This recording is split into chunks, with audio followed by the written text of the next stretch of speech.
Financially भी improve रखेंगी और ऐसी नेगेटिव जो इवेंट्स हैं उनसे भी आपका बचाव रखेंगी। यही कंडीशन अगर उसके ईस्ट में आ जाती है तो उसको राइज होने से कोई नहीं रोक सकता। मैंने एक फेसबुक एक फेक प्रोफाइल बनाई है, किसी को नहीं पता आज तक। हाँ। मिस्ट्री क्या है, मैं आपको 4 चीज़ें बोल दूँगा, आपकी लाइफ में वो चीज़ें कनेक्ट हो रही है, बट उसको ठीक कैसे करना है आपको नहीं पता। ये चीज़ कॉमन मेरे ख्याल से हर घर में पहुँचनी चाहिए। अगर टाइम के हिसाब से भी खराब चल रहा है तो पर्सन का एक्सीडेंट हो सकता है उस टाइम पे। मैं सबसे नालायक बच्चा था sir, I did arts only. Astrology से डिसाइड किए जा सकते हैं कि आपके लिए सबसे बेस्ट चीज़ क्या है। तो ये दोनों चीज़ें गलत चीज़ें हैं। अगर कोई भी पर्सन ऐसे किसी पर्सन के पास जाकर बैठे, ये दोनों चीज़ें हो रही हैं, तो आपको उस पर्सन के पास ज़्यादा देर स्पेंड करने की ज़रूरत नहीं है। किसी का वेस्ट कट हो जाता है, उसकी सेविंग्स ही नहीं होंगी। एयरलाइंस की चीज़ें हैं या स्टॉक मार्केट की चीज़ें हैं, ये ज़्यादा बूम लेंगी अप्रॉक्सीमेटली मार्च के एंड के बाद। Jai ho, Jai ho, Jai ho. This is Jay Kumar Show.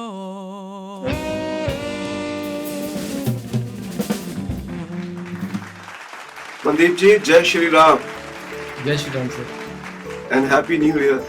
Happy new year to you also. मुझे लगता है कि इतने सालों से हम जय हो कर रहे हैं और जय हो का आज शुभ मुहूर्त निकला है कि आप जैसे महान पंडित, एस्ट्रोलॉजर जो कुछ ना कुछ प्रेडिक्ट कर चुके हैं अभी तक, उसको हम एनालाइज करेंगे। उन्होंने हमें ज्वाइन किया है जय हो पे, तो आपका स्वागत है जय हो पर। Thank you so much sir inviting, thank you so much. So Mandeep ji, जैसे हमने शुरुआत किया, नए साल की शुरुआत हो चुकी है ऑलरेडी, तो ये कैसे जाने वाला है साल 2025? बहुत सारी चीज़ें, मंगल का साल है, बहुत सारी चीज़ें अप एंड डाउन में मिल रही हैं, बहुत सारी चीज़ें, बिकॉज मार्स जो है ना, मार्स का अगर आप साल देखोगे, मार्स एग्रेशन है, फायर है। मार्स में एक वो है कि मार्स किसी भी चीज़ को ख़त्म कर सकता है, मार्स किसी भी चीज़ को एकदम से उठा सकता है। तो बूमिंग इंडस्ट्रीज इस साल की जो रहेंगी या चीज़ें रहेंगी, वो प्रॉपर्टी रहेगा, रियल एस्टेट। और एक्सीडेंट्स इस साल में बहुत होने वाले हैं, जैसे प्लेन्स के, ट्रेन के या अर्थक्वेक्स, ये ऑलरेडी स्टार्ट हो चुकी हैं ये सब चीज़ें, और ये मैंने पहले भी ये चीज़ बोली हुई है। तो वो इस साल काफ़ी रहेंगी, लोगों को थोड़ा अलर्ट रहने की ज़रूरत है। बट ओवरऑल जो लोग अपने ऊपर ज़्यादा ध्यान देते हैं या जिमिंग ज़्यादा करते हैं या मार्स के प्रोफेशन में है या वैसी चीज़ें अपनी लाइफ की एक्टिविटीज़ में करते हैं, उन लोगों के लिए ये साल बहुत अच्छा जाएगा। तो दो चीजें मुझे आपसे ध्यान आई, आपने जो बोला, मैं I'm just connecting the dots। आज सुबह की न्यूज में था हमारे यहाँ की कि किसका था, डेल्टा एयरलाइंस, जो लोग यहाँ की एयरलाइंस है, एंड हिज सीईओ सेड कि ये साल उनका एयर ट्रैवल का, this is going to be the best year. Air travel पे लोग ज्यादा ट्रैवल कर रहे हैं, रेवेन्यू ज्यादा आने वाला है, तो व्हाट इट मींस इज कि डेल्टा के स्टॉक्स खरीदो, व्हाटएवर, इनडायरेक्टली।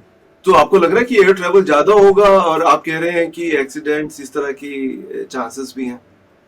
देखो, आप जस्ट गूगल करना 1 तारीख से 7 तक की एयर जो भी एक्सीडेंट्स हुए हैं, प्लेन्स के जो एक्सीडेंट हुए हैं या ट्रेन्स के हुए हैं या अर्थक्वेक्स आए, आप इनको चेक करना। इस साल में ना कुछ इतना बड़ा नेगेटिव नहीं है, because every person is having a different chart, different planets, जिसकी कुंडली में जैसी चीज़ें चल रही होंगी उसके लिए लाइफ के इवेंट्स वैसे होंगे। लेकिन ओवरऑल अगर हम इस साल को देखें तो मार्स ना, देखो, मार्स का कलर इज रेड, और रेड कलर जो होता है वो 2 तरह से हम लोग अपनी लाइफ में देखते हैं। एक होता है जिसमें एग्रेशन होता है और दूसरा होता है जिसमें हम प्यार देखते हैं। दोनों चीज़ों में बोथ मार्स आर डिफरेंट। तो depends upon your planetary conditions, your chart की आपके लिए मार्स कैसा है या आपकी कंडीशंस कैसी हैं, आपको उसके हिसाब से रिजल्ट्स मिलेंगे। एंड मोर ओवर जो एयरलाइंस की चीज़ें हैं या स्टॉक मार्केट की चीज़ें हैं, ये ज़्यादा बूम लेंगी अप्रॉक्सीमेटली मार्च के एंड के बाद, फाइनेंशियल ईयर क्लोज होने के बाद। तो ये जो अभी की जो स्टार्टिंग की चीज़ें हैं, ये सारी की सारी पर्क्स हैं लोगों के लिए कि अभी के लिए आप ज़्यादा अट्रैक्ट हो जाओ, ज़्यादा चीज़ों में इन्वेस्टमेंट करो। एक्चुअल पिक्चर तो मार्च के बाद सामने आएगी। इंडिया के पॉइंट ऑफ व्यू से, राइट? यूएस के पॉइंट ऑफ व्यू से यहाँ पे तो नॉर्मली कैलेंडर ईयर फॉलो करते हैं, राइट। नहीं, फाइनेंशियल जो है वो तो ऑलवेज वही रहेगा, बिल्कुल। अच्छा, आप कह रहे हैं कि मार्च के बाद चाहे यूएस है या कहीं पे भी है, देश दुनिया के किसी भी कोने में, बेहतर स्थिति होगी। बिल्कुल इंप्रूवमेंट्स होगी, बिकॉज मार्च में सैटर्न का ट्रांजिट है, 1 महीने का गैप है, देन जुपिटर का ट्रांजिट है, देन थोड़े दिन का गैप है, फिर राहु और केतु का ट्रांजिट है। तो मेजर इवेंट्स उसी टाइम पे होंगे। आपने मैंने आपको बोला था कि 2 पॉइंट न्यूज में आज कनेक्ट कर पा रहा हूँ जो आपने शुरू में ओपनिंग दी जी। एक दूसरा ये है कि अभी कैलिफोर्निया में आग लगी हुई है, right. I don't know news में आपने देखा या नहीं देखा, एलए के बिल्कुल जो देखा। जंगल है, हाँ, वहाँ पे काफी आग लगी हुई है, घर जल रहे हैं लोगों के, हैं लोगों के घरों पे इम्पैक्ट आया है, जो बेघर हुए हैं। राइट। बहुत सारे न्यूज में चल रहे हैं कि कैसे घर जल गए, आंखों के सामने लोग के अपने घर जल बहुत सारे सेलिब्रिटीज रहे। के भी घर थे उसमें। जी, जी। इसको हाँ। कैसे देखते हैं आप? ये भी लाइक 2025 का लाइक फर्स्ट एक्सीडेंट है लाइक, और व्हाट? नहीं, ये फर्स्ट नहीं है, इससे पहले वो अर्थक्वेक का हो गया है, आप गूगल करना इसको। अच्छा, हाँ, अर्थक्वेक आ चुका है, आप गूगल करना, इंडिया में भी हुआ है और किसी और कंट्री में भी हुआ, आई थिंक सो चाइना ही था मेरे हाँ, ख्याल से। हाँ, तो ये 2 चीज़ें हैं, प्लस इस साल में एक नया वायरस भी हमें इंट्रोड्यूस कर दिया गया है, एचएमपीवी वायरस, तो that is also part. Main चीज़ जो है ना, देखो, अगेन बात वही है, मार्स आया है। देखो, कोई भी चीज़ आपकी बॉडी को जब टच होती है ना, वो स्टार्टिंग में सेंसेशन देती है, उसके बाद वो चीज़ें खत्म हो जाती हैं, आपके सेंसेस उसको अडॉप्ट कर लेते हैं। तो मार्स की कंडीशंस क्या है? मार्स क्या है? मार्स फायर है ना, जैसे मार्स की कंडीशन, अगर फायर इंसिडेंट हो रहे हैं, अर्थक्वेक्स हो रहे हैं या एक्सीडेंट्स हो रहे हैं, ये सारे मार्स की ही चीज़ें हैं, सारी की सारी।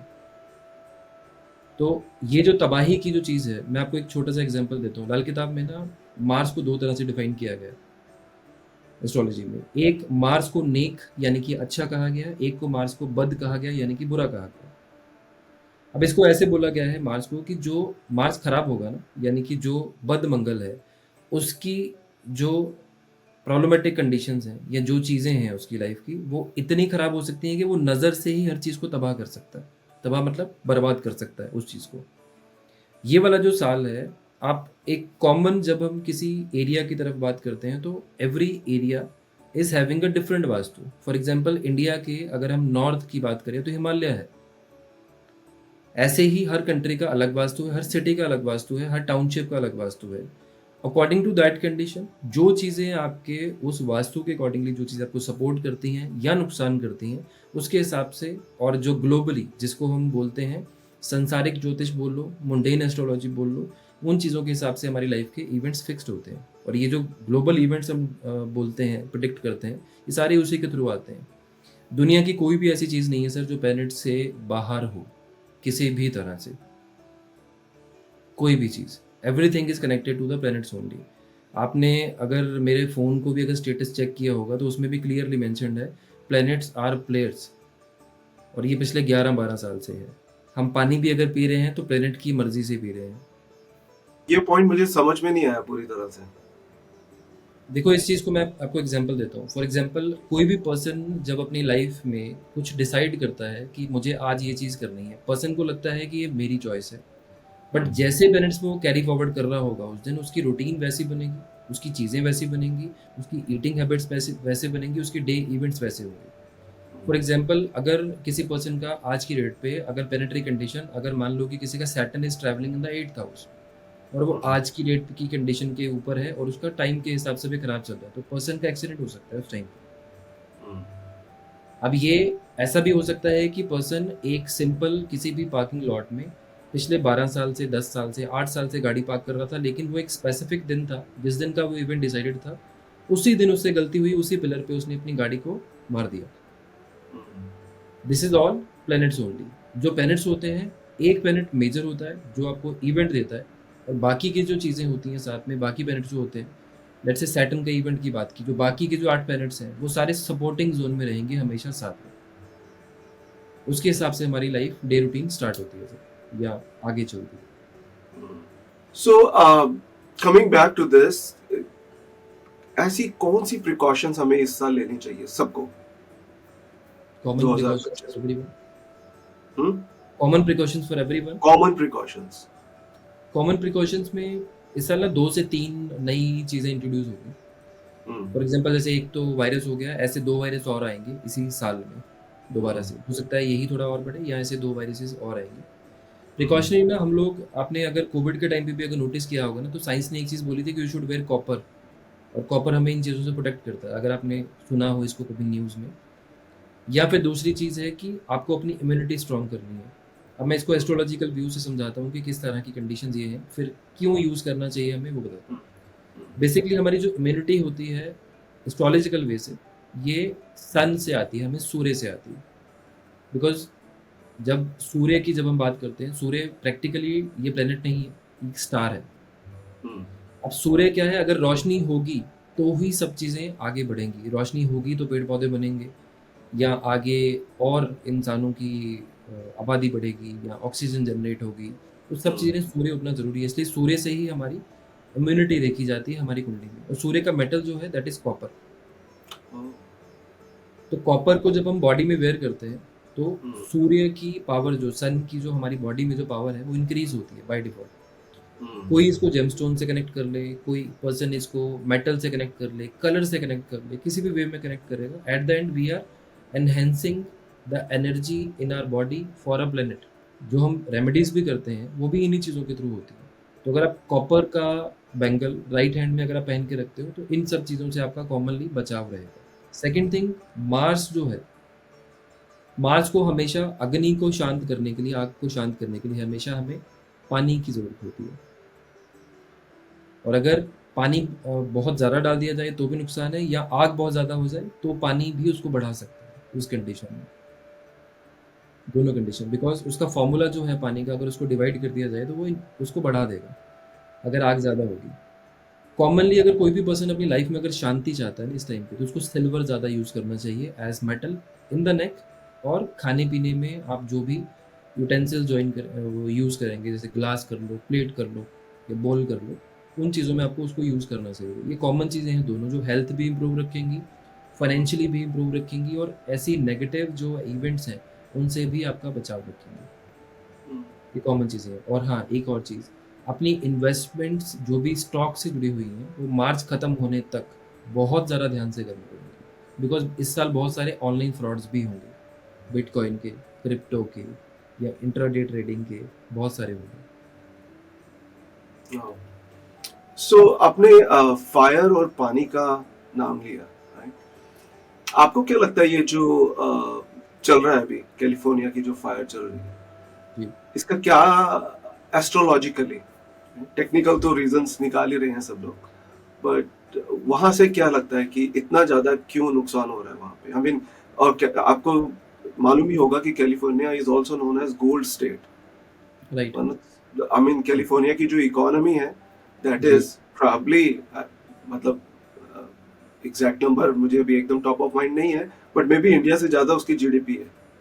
और वहां जी, पर इस तरह के लाइक कहते भी आए हैं शुरू से कि यू नो अर्थक्वेक के चांसेस बहुत ज्यादा हैं कैलिफोर्निया में, पहले भी ऐसे हुए हैं, बट हमेशा ठीक, you know always make a big comeback.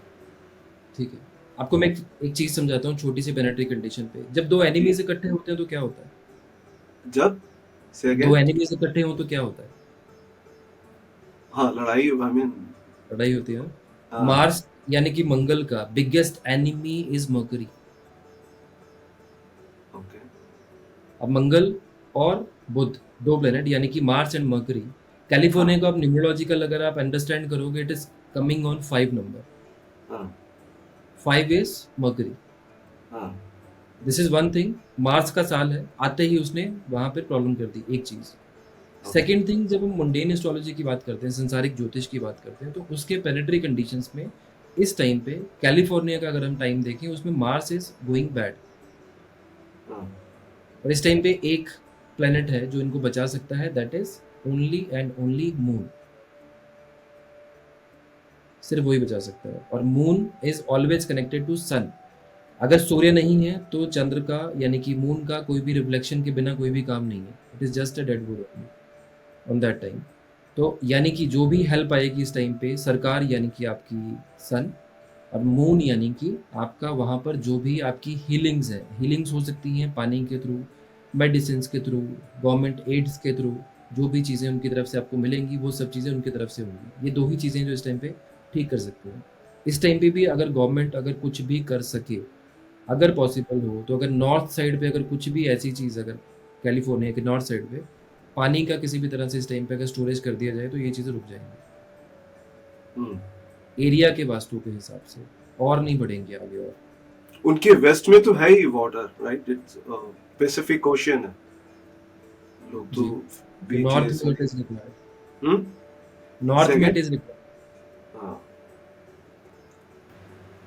सो मनदीप जी, थोड़ा सा चेंज करते हैं, वापस हम इस तरह के उपायों पे आते हैं, थोड़ा सा जी, टॉपिक चेंज करते हैं।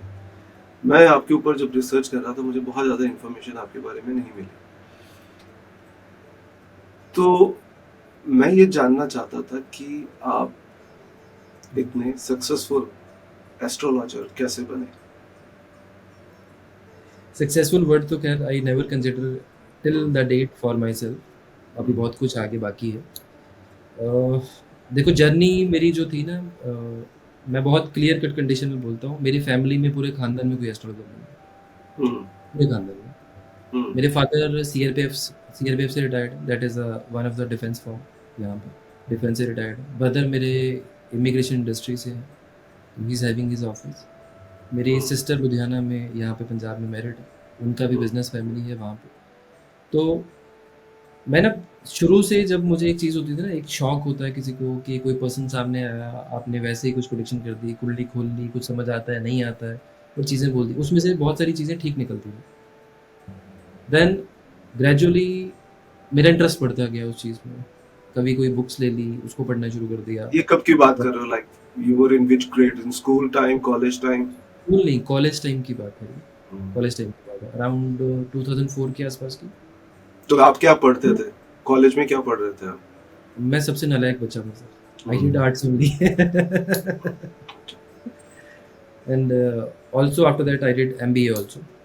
तो वहाँ से ना एक इंटरेस्ट की कंडीशन थी, मैं एक बार बुक लेकर आया एक लाल किताब की, हम्म, तो मुझे घर वालों ने, अब जो एक होता है ना एक वहम जिसको बोलते हैं, घर वालों को लगा टूने टूट के किताब है, ये नहीं पढ़नी, उन्होंने उठा के फेंक दी घर से बाहर तो मुझे अंदर से क्यूरियोसिटी और ज़्यादा पैदा होगी कि ये कौन सी चीज़ है जिससे रोका जा रहा है मुझे। तो हाँ, कभी कभी थोड़ा थोड़ा, उस टाइम पे इंडिया में इंटरनेट इतना ज़्यादा नहीं था बहुत बढ़िया क्वालिटी का, तो उस टाइम पे वो चलता था GPRS, हाँ, फिर 2G आया, फिर 3G आया, फिर 4G आया, अभी 5G के नाम पे 4G we are using.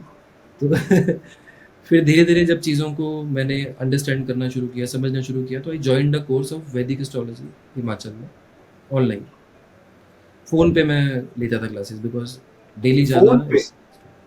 Phone पे फोन पे? मतलब फ़ोन पर ऑडियो ओह कॉल वाह! पे। हाँ, आई यूज्ड टू राइट, और हाँ, बेसिक कोर्स था ये 15-20 डेज़ का। हाँ, तो वहाँ से एक इंटरेस्ट बना, और मुझे 2 चीज़ें समझ आई उसमें कि ये कुछ ऐसी इम्पॉसिबल चीज़ है जो एक लोगों के सामने एक बड़ी मिस्ट्री है।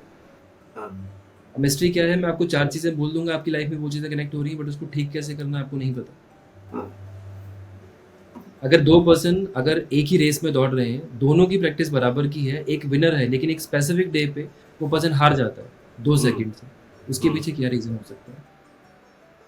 वो चीज़ें मेरे दिमाग में, एक वो पंजाबी में बोलते हैं दिमाग में कीड़ा, वो चीज़ था जिसको रिसर्च करना था बार-बार, बार-बार। फिर लोग जैसे मिलते गए, चीज़ों को होता गया, प्लैनेट को चेक करता गया मैं कि चीज़ें किस तरह की, इवेंट कब होते हैं। देन मैंने इसको प्रेडिक्शन में स्टार्ट किया without charging anything to anyone. मैंने एक फेसबुक एक फेक प्रोफाइल बनाई है, किसी को नहीं पता आज तक। हम्म, उसमें मैंने 5000 प्लस चार्ट्स ऐसे ही रैंडमली प्रेडिक्ट किए हैं थ्रू चैटिंग, हम्म, प्रेडिक्शन पे। फिर अप्रॉक्सीमेटली 7-8 ईयर्स, और अक्टूबर निकल गया 9 ईयर्स अराउंड, मुझे साउथ के एक पर्सन थे जिनको मैं गुरुजी मानता हूँ अपने, अभी ही इज़ नो मोर, कोविड में ही पास्ड अवे। उनसे जब कनेक्शन हुआ मेरा, तब उन्होंने बोला कि बेटा जो तू प्रैक्टिस कर रहा है, तेरी पकड़ बहुत अच्छी है इस चीज़ पे, और जो तू कर रहा है ये नाड़ी का एक फॉर्म है जिसको भृगुनंदी नाड़ी बोलते हैं, हाँ, जो बाय डिफ़ॉल्ट ये जो मैं कर रहा था वो नाड़ी की ही प्रैक्टिस थी एक चीज़ की। तो उन्होंने मुझे और ब्रश अप किया उस चीज़ में, और सारी चीज़ें उन्होंने बताई और समझाया, तब मुझे जाकर ये चीज़ें समझ आई कि मुझे ये चीज़ें हैं। फिर एक मेरा एक एम बना, एक गोल बना कि ये चीज़ कॉमन मेरे ख्याल से हर घर में पहुँचनी चाहिए, सो दैट कोई भी पर्सन वहमी ना बने लाइफ में, सुपरस्टिशियस ना बने लाइफ में, बट पर्सन शुड अंडरस्टैंड कि आपके प्लैनेट्स कैसे काम करते हैं आपके लिए, किसी भी वे में। आप कहीं पर जाते हो, वो चीज़ आपके लिए अच्छी रहेगी, बुरी रहेगी। एक कॉमन लाइफ में ना हर एक पर्सन की एक प्रॉब्लम होती है। आप, मैं अपनी बात करूँ, आप अपनी बात करो, कोई थर्ड पर्सन आ जाए हमारे बीच में। 3 तरह के प्रोफ़ेशन लाइफ में हम लोग अंडरस्टैंड करते हैं। एक प्रोफ़ेशन होता है जिसमें हम लोग ये समझते हैं कि आप हैंड टू माउथ ही रहोगे हमेशा थ्रू आउट द लाइफ। बहुत लोग ऐसे होंगे ना जिनका आ रहा है पैसा और जा रहा है, they are okay with whatever they have at present. एक वो लोग होते हैं जो मेहनत बहुत करते हैं, लेकिन अकॉर्डिंग टू देयर जो हार्ड वर्क है उससे कम ही मिलेगा हमेशा। ये दूसरी तरह का प्रोफेशन होता है। और तीसरा होता है जो लोग 10 रुपये डाल के 100 रुपये कमाते हैं, यानी कि अबव द एवरेज। वो ही 1.7% लोग हैं जो वर्ल्ड को रूल कर रहे हैं मनी बेसिस पर, वही लोग ग्रो कर रहे हैं ऊपर और बाकी लोग डाउन आ रहे हैं। ये तीनों प्रोफेशन एस्ट्रोलॉजी से डिसाइड किए जा सकते हैं कि आपके लिए सबसे बेस्ट चीज़ क्या है। यही चीज़ ये डिसाइड करती है कि आपका बर्थ इस अर्थ पे किस वजह से हुआ है। ये चीज़ें जब मैंने डिकोड की तब मैं फुल फ्लेज एस्ट्रोलॉजी में मूव हो गया कि मुझे अपनी लाइफ का जो मेरा गोल है, जिसकी वजह से मेरा बर्थ हुआ है, वो क्या है। मेरा जुपिटर ऐसा प्लेसमेंट में है कि मेरी जर्नीज जो पास्ट लाइफ की है, जो भी अभी तक जो मैं चीज़ें कर रहा हूँ, उसमें बहुत सारी चीज़ें जो है मैं कैरी फॉरवर्ड कर रहा हूँ आगे। बहुत सारी चीज़ें ऐसी होती हैं जो प्रेडिक्शन करता हूँ मैं या चीज़ें बोलता हूँ, वो मुझे भी नहीं पता होता कई बार वो कहाँ से आ रही हैं, लेकिन वो चीज़ें हो रही होती हैं लोगों की लाइफ में वैसी चीज़ों पे। अब ये लोग आज की डेट पे इसको किसी भी तरह का नाम दे दें, इसको एस्ट्रोलॉजी बोल दें, प्रैक्टिस बोल दें, लर्निंग बोल दें या लाइफ के धक्के बोल दें, वो सारी चीज़ें इसी चीज़ के थ्रू आगे बढ़ती आ रही हैं। मैंने अभी तक टेंटेटिवली, अगर मैं अभी आज का नंबर अगर काउंट करूँ तो मोर देन 40,000 फैमिलीज़ को मैंने असिस्ट किया है हॉरोस्कोप्स में, 40,000 के आसपास। और मोर देन 1,10,000 मैंने स्टूडेंट्स ट्रेन किए हैं, जिसमें मेडिकल एस्ट्रोलॉजी एक सिंगल पार्ट है, जिसमें मैंने अप्रॉक्सीमेटली 62,000 डॉक्टर्स को भी ट्रेन किया है इसमें, इस नंबर में। डॉक्टर्स तो मानते ही नहीं हैं इस चीज़ में। 62,000 for medical astrology is a biggest number, biggest number. एक सेकंड में क्लैरिफाई हो जाता है कि आपके लिए ये चल रहा है। 3 मिनट के कम टाइम में सारे चार्ट की प्रॉब्लम्स, मेडिकल इश्यूज प्रिडिक्ट हो जाती हैं 3 मिनट से कम टाइम में। मैंने देखा आपका ब्लॉग, आपकी साइट के ऊपर मेडिकल एस्ट्रोलॉजी। एक तो मुझे ये टर्मिनोलॉजी बहुत ही अच्छी लगी, दोनों का जो आपने कॉम्बिनेशन बिठाया। मैंने कहा कि ये मेरे लिए थोड़ा यूनिक था पढ़ते समय। सो थोड़ा सा आसान शब्दों में नॉर्मल पब्लिक के लिए अगर इसको थोड़ा सा और आप समझा सकते हैं, व्हाट इट इज और कैसे कंसल्ट करना चाहिए किसी को, कैसे कंसल्ट किसी को भी करना चाहिए, हाँ करना चाहिए, क्या रेमेडीज ब्रॉडर लेवल पे। ठीक है। देखो, remedies are totally depends upon your chart. जब आपको कस्टमाइज्ड रिजल्ट चाहिए अपनी लाइफ में, तो वो डिपेंड करता है कि आपका चार्ट क्या कहता है, यानी कि हॉरोस्कोप क्या कहता है। जब हम किसी भी पर्सन से कनेक्ट करते हैं, किसी एस्ट्रोलॉजर के पास जाते हैं या बात करते हैं, 2-3 तरह की चीज़ें हमेशा होती हैं। या तो आप ये नोटिस करो कि पर्सन आपको डरा रहा है, या आप ये नोटिस करो कि पर्सन आपको तारीफ़ कर रहा है। अगर ये दोनों में से कुछ भी है तो आप गलत जगह पर बैठे हैं, पहली चीज़। क्योंकि आप तारीफ़ सुनने के लिए नहीं आए। अगर आप परेशान हो तो आपको अपनी प्रॉब्लम का सोल्यूशन चाहिए। तारीफ़ें तो सारी दुनिया कर रही है, लेकिन आपकी पॉकेट में तो कुछ नहीं आ रहा इन ऑल द वे। और अगर कोई पर्सन अगर आपको डरा रहा है मेरे साथ वैसे ही होता है तारीफ ज्यादा होती है, ऐसा कम आता है। अगर कोई अनदर पर्सन अगर आपको डरा रहा है बहुत ज़्यादा किसी भी चीज़ पे, तो वो पर्सन आपको कुछ बड़ा बेचेगा। या वो जेमस्टोन होगा, या फिर वो कोई बड़ी पूजा होगी, या फिर कुछ भी ऐसा होगा जो आपकी बजट से बाहर है। अगर किसी पर्सन के पास बहुत अच्छा पैसा है या कोई भी पर्सन सुखी है, खुश है, तो वो एस्ट्रोलॉजर के पास जाएगा ही नहीं। क्योंकि हमारी ड्यूटी बीइंग एस्ट्रोलॉजर्स यही है कि जब आंख खुलती है तो प्रॉब्लम सुननी है, और जब आंख बंद होती है तो सुनते हुए बंद करनी है। पूरा दिन रूटीन हमारा यही होता है, पूरा दिन। किसी का ये नहीं हो रहा, वो नहीं हो रहा। तो ये दोनों चीज़ें गलत चीज़ें हैं। अगर कोई भी पर्सन ऐसे किसी पर्सन के पास जाकर बैठे तो ये दोनों चीज़ें हो रही हैं, तो आपको उस पर्सन के पास ज़्यादा देर स्पेंड करने की ज़रूरत नहीं है। क्रॉस वेरीफाई करो। जैसे आपको डॉक्टर ने बोला कि आपका बेटा ये ऑपरेशन होगा, या आपको सर और मैम ये चीज़ करवानी है, आपके पास 40 दिन का टाइम है, नहीं है तो मर जाओगे। ऐसा डॉक्टर भी गलत है। आपको सेकेंड ओपिनियन हमेशा लेना चाहिए किसी भी वे में। कोई भी अच्छा एस्ट्रोलॉजर जिसको नॉलेज है, वो आपका चार्ट खोलते ही बोल देगा आपको कि आपकी लाइफ के ये 3 मेजर या 2 मेजर आपके एरियाज हैं जहाँ पर आप हमेशा परेशान रहोगे, हमेशा परेशान रहोगे। इसका मतलब क्या है? आप चार्ट खोलो, 2 सेकंड का टाइम लगता है किसी के भी चार्ट में समझने से। ये ग्रह खराब है, आपकी मैरिड लाइफ खराब रहेगी, रिलेशनशिप खराब रहेगी, आप काम ज़्यादा करोगे, या आपको एफर्ट्स के अगेंस्ट आपको रिवॉर्ड नहीं मिलेगा लाइफ में कभी भी। आप किसी के लिए कुछ भी कर लो, या प्रेजेंट टाइम पे फाइनेंशियल इशू चल रहे हैं, आप बैंकरप्ट होने वाले हो, या आपका बिजनेस चेंज होने वाला है, या आपके लिए अच्छा टाइम है या बुरा टाइम है, या आप अभी आज ये करके आए हो। ये सारी चीज़ें एस्ट्रोलॉजी बता सकती है। ये चीज़ें होती हैं नोटिस करने वाली किसी भी एस्ट्रोलॉजर में। मैं ये नहीं बोल रहा मुझे बहुत आता है या किसी और को बहुत आता है, it is a general thing जो आपको अंडरस्टैंड करनी चाहिए। लोग टेस्ट भी करते हैं इस चीज़ के लिए, लोग बोलते भी हैं बताओ क्या, अभी क्या चल रहा है बताओ, आप बताओ। तो वो होती हैं सारी चीज़ें, बट ये चीज़ें अंडरस्टैंड करनी ज़रूरी है। रेमेडीज़ की जहाँ तक बात करें ना, रेमेडीज़ एस्ट्रोलॉजी में ऐसी बनी है, सनातन में ना देखो हर चीज़ का गुणगान किया गया, यानी कि नमस्कार किया गया हर चीज़ को, हर चीज़ की पूजा की गई है। चाहे वो किताब हो, चाहे वो पेन हो, चाहे वो कोई एनिमल हो, या कोई भी किसी भी तरह का पौधा या पेड़ हो, पानी हो या अग्नि हो, हर किसी को नमस्कार किया गया सनातन में। जब भी हम किसी को फीड करने के लिए बोलते हैं एस्ट्रोलॉजी में, या किसी को समझाते हैं, किसी को अंडरस्टैंड करवाते हैं, या ये बोलते हैं ब्लाइंड्स को फीड करो, या फिशेस को ये फीड करो, या डॉग्स को ये फीड करो, प्रैक्टिकली तो हम क्या कर रहे हैं, we are seeking blessings from that creature जो भगवान ने बनाई है। वही चीज़ कर रहे हैं हम लोग। अब मेरे कहने से अगर मैं आपको ये बोलता हूँ आज की डेट पे कि सर आप सो एंड सो जगह पर जाओ और वहाँ पर जाकर आपको डॉग शेल्टर में जाके आपको 100 डॉग्स को फीड करना है एवरी मंथ, तो वो 100 डॉग एक दिन तो आपको याद करेंगे कौन है ये बंदा जो इतना अच्छा फूड भेज रहा है, क्योंकि हम दान तो वही करेंगे ना जो हम खुद खाएं, वही दान करेंगे, उससे नीचे का तो नहीं कर सकते। या मान लो ब्लाइंड स्कूल में आप चले जाते हो, ओल्ड एज होम्स में चले जाते हो, अगर किसी ने आपको ये बोला है तो वहाँ पे आप क्या कर रहे हो, प्रैक्टिकली किसी का पेट भर रहे हो और उनकी ब्लेसिंग्स ही मिलेंगी आपको। तो एट द एंड तो हम जो एनर्जीज़ को यहाँ से वहाँ कर रहे हैं या वहाँ से यहाँ कर रहे हैं, हम ब्लेसिंग्स ही इंक्रीज कर रहे हैं अपनी, और उन्हीं लोगों को करवा रहे हैं जो उस प्लेनेट से कनेक्टेड लोग हैं। फॉर एग्जांपल ब्लाइंड्स हम लोग शनि से जोड़ते हैं, ओल्ड एज होम भी हम लोग शनि से जोड़ते हैं, जितने बच्चे होते हैं वो केतु से और बुध से जुड़े जाते हैं। तो इनसे जुड़ी हुई बहुत सारी रेमेडीज हैं। फिशेस केतु की होती हैं, उनसे जुड़ते हैं हम लोग। तो वो प्रैक्टिकली तो हम किसी ना किसी की हेल्प भी करवा रहे हैं यहाँ से या वहाँ से।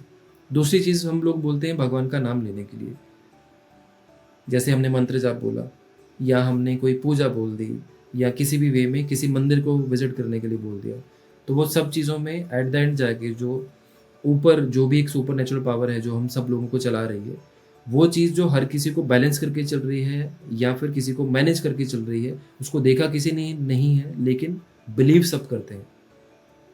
आप किसी भी कंट्री में चले जाओ, इंसान की एक नेचर है, हमें बिलीफ सिस्टम को चलाने के लिए कोई सेंटर पॉइंट चाहिए हमेशा।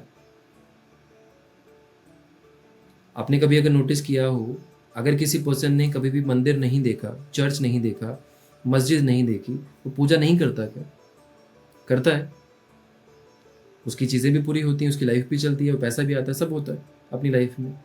तो प्रैक्टिकली तो अगर आप सनातन को पढ़ोगे या किसी भी धर्म को बोलोगे, किसी भी धर्म की अगर चीज़ें पढ़ोगे, उसमें एक ही चीज़ बोलिए कि भगवान आपके अंदर ही है। तो प्रैक्टिकली कनेक्शन किस चीज़ से कर रहे हैं हम लोग? जो डिवाइन ने यानी कि भगवान ने या उस एनर्जी ने जो चीज़ें बनाई हैं, हम उन्हीं की हेल्प कर रहे हैं, और उसकी बनाई हुई चीज़ों को, भगवान की बनाई हुई चीज़ों को जो संभाल के चलता है या हेल्प करता है, उसकी हेल्प वो भी करता है ऊपर वाला। एस्ट्रोलॉजी सिर्फ इतनी सी चीज़ है। तो यानी कि अगर हम अपना ध्यान खुद ही रखें, that is also good enough, that's also like भगवान की सेवा। हाँ बिल्कुल, वो भी हो सकती है, क्योंकि पानी का ग्लास अगर सामने पड़ा है तो उठाकर पीना तो खुद ही पड़ेगा। जी ट्रू। सो ऐसे कौन से वास्तु के बेसिक प्रिंसिपल्स जो हमें ध्यान रखने चाहिए? ठीक है, वास्तु में एंट्रेंस बहुत मैटर करती है कि आपकी एंट्रेंस कहाँ पर है। मॉडर्न वास्तु में 32 टाइप ऑफ एंट्रेंसेस होती हैं। वैदिक वास्तु में 8 तरह की होती हैं, या अगर हम मेन डायरेक्शंस को बोलें या सब डायरेक्शंस को बोलें, 8 तरह की हो जाती हैं। सबसे अच्छी डायरेक्शन जो होती है घर की एंट्री के लिए, that is east, north east and north. सबसे अच्छी ये होती हैं 3 डायरेक्शंस। अब इसमें 2 तरह की चीज़ें होती हैं। एक होता है आपका प्लॉट एरिया, दूसरा होता है आपका कंस्ट्रक्टेड एरिया का मेन एंट्री। अब जैसे यूएस कनाडा की बात करें, ऑस्ट्रेलिया की बात करें, they have 2 entrances, one is main, another is from your जहाँ पे आपका वो होता है पार्किंग एरिया होता है गाड़ी का, गैराज, वहाँ से मोस्टली लोग गाड़ी पार्क करते हैं, उस एंट्री को मेन एंट्री की तरह यूज़ कर लेते हैं नॉर्मली। अगर दोनों में से एक एंट्री अगर आपकी ख़राब है, लेट से अगर आपकी घर की मेन एंट्रेंस साउथ है या साउथ वेस्ट है ये सबसे बड़ा इशू है। सो जैसे कि क्या होता है कि ड्राइववे होता है यहाँ पे, आप मेन रोड से आ रहे हैं, उसके बाद आपका एक ड्राइववे होता है जो कि 100 फीट का ड्राइववे एटलीस्ट रहता है, ठीक है। तो जी। आप पहुंचते हो गैराज तक पहुंचते हो, कई बार गैराज की एंट्री स्ट्रेट होती है, कई बार गैराज की एंट्री थोड़ा सा लेफ्ट टर्न लेके या राइट टर्न लेके डिपेंडिंग अपॉन द हाउस, ऐसा राइट। रहता है। और फिर आप वहीं से गैराज से एंटर कर जाते हैं, राइट। इवन जो मेन डोर होता है वो जरूरी नहीं है कि ड्राइववे को फेस कर रहा हो, राइट। तो मेन जो डोर है वो लेफ्ट राइट हो सकता है मेन एंट्री के। जैसे अगर आप let's say for the sake of argument कि साउथ फेसिंग घर है, ठीक है, राइट। और आप ड्राइववे करके आते हो, आप राइट। ड्राइववे से आ रहे हो आप, जी। वो जो ड्राइववे का जो फ्रंट अगर आप देखोगे मेन रोड से वो साउथ है, राइट। पर जब आप अंदर आए, या तो आप गैराज डोर से भी गए तब भी उसका कुछ और बनता है एंट्री, कोई वेस्ट बन जाता है या ईस्ट बन जाता है, या फिर जो मेन डोर है उसका वो फेसिंग है ईस्ट या वेस्ट, वो स्ट्रेट नहीं होता, कई बार स्ट्रेट होता है, एकदम ड्राइववे के पैरेलल में बना होता है डोर, बट कई बार नहीं होता। और वो हमेशा कई बार 100 फीट 200 फीट किसी का 300 फीट लंबे लंबे ड्राइववे होते हैं। तो वो कहाँ कैसे जज करना चाहिए कि ये घर कौन सा फेसिंग है? मैं आपको एग्जांपल देता हूँ। Most of the people have phone में कंपास डिवाइस, ठीक है, जी। कंपास एप्लीकेशन होता है। अपना घर के सेंटर के एरिया में टेंटेटिवली जो भी आपको सेंटर लगता है कंस्ट्रक्टेड एरिया के, उसके सेंटर में कंपास ऑन करके खड़े हो जाओ जी। और जस्ट ये देखो कि आपके दोनों डोर्स किस डायरेक्शन में आ रहे हैं। कंपास को नीचे रख दो फ्लोर पे, जस्ट हाँ। आइडिया लो कि आपका मेन डोर किस जगह पे आ रहा है। जी। मेन इफेक्ट आपको उस डोर का मिलेगा जो डोर सबसे ज़्यादा यूज होता है आपका अंदर या बाहर जाने के लिए। अच्छा। अब फॉर एग्जांपल जैसे साउथ फेसिंग प्लॉट है, बट आप ड्राइववे से गए और गैराज से आपने घर की एंट्री मेनली वहीं से एग्जिट लिया बिकॉज कार यूज मोस्टली होती है, तो मोस्टली लोग वही यूज़ करते हैं जनरली। तो let's say that is in the north area, वो पीछे से हुआ या फिर वो वेस्ट में हो गया, वो उतना हार्म नहीं करेगा। बट अगर साउथ ही प्लॉट का एरिया है, फेसिंग है, तो साउथ में ही आपका मेन डोर है जिसको आप ज़्यादा यूज़ कर रहे हो, तो ये बैडली इफेक्ट करेगा। और अगर वो गलती से साउथ वेस्ट हुआ तो वो 110% बर्बाद ही होगा पर्सन वहाँ पे, क्योंकि साउथ वेस्ट बेसिकली पितरों का द्वार है। ऐसे घरों में नेगेटिव एनर्जीज भी बहुत होती हैं, स्पिरिट्स एंड ऑल। बट इन चीजों के सोल्यूशन भी तो होंगे कि आज के लाइक लैंड तो लिमिटेड है, राइट, सबको तो मिल नहीं सकता ईस्ट फेसिंग, राइट। तो वो उसको कैसे सॉल्व करें? वास्तु में हम लोग ना वर्चुअल एंट्रीज की भी एक रेमेडी करते हैं। वर्चुअल एंट्रीज हम कर सकते हैं। साउथ वेस्ट डोर को छोड़ के साउथ का भी रिजल्ट ठीक लिया जा सकता है, बाकियों का भी ठीक किया जा सकता है। There are few remedies, metal strips होती हैं जो हम मेन डोर पे डलवाते हैं या वर्चुअल एंट्रीज ओपन करवाते हैं विदाउट ब्रेकिंग एनीथिंग।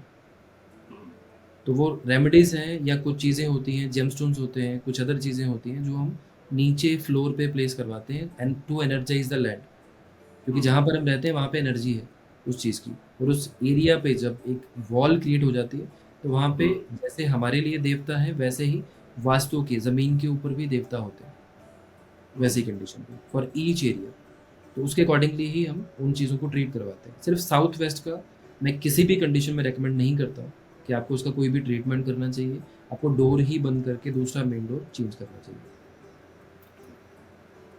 और जो यहाँ पर टिपिकली क्या रहता है कि दो तरह के घर हैं, एक तो जैसे आप सिटीज में हो, न्यूयॉर्क सिटी में हो, बॉस्टन सिटी में हो, एलए सिटी में हो, तो वो तो अपार्टमेंट लिविंग है, जैसे इंडिया के सिटीज में है, दिल्ली, बॉम्बे, दिल्ली, गुड़गांव, हाँ। बैंगलोर।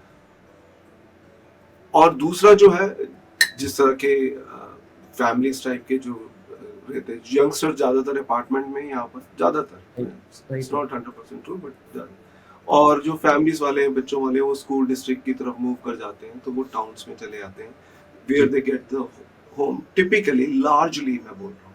बट ये दोनों चीजों को कैसे आप बैलेंस बिठा सकते हैं?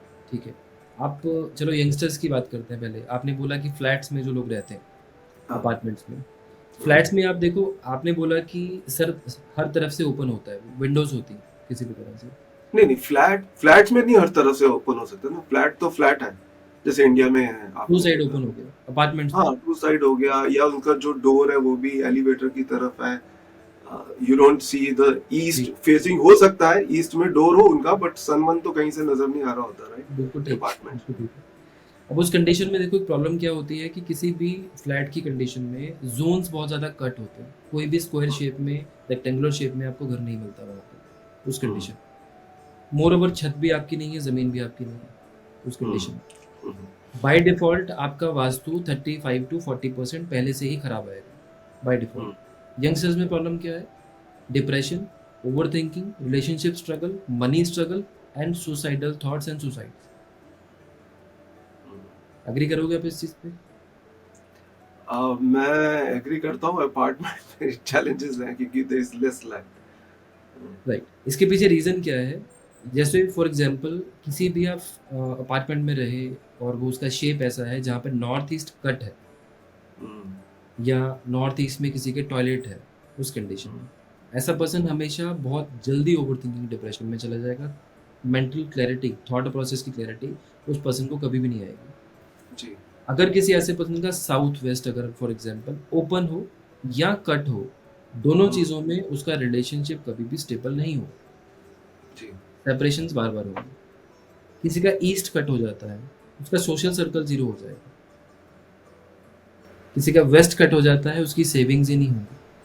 टॉयलेट नॉर्थ वेस्ट में आ जाएगा उसका, किसी भी पर्सन का, उसकी भी सेविंग्स नहीं होंगी। जो भी आएगा वो चला जाएगा किसी भी कंडीशन में। ये छोटी छोटी चीज़ें हैं जो खराब होती हैं। इन सब चीज़ों की रेमेडीज़ भी हैं।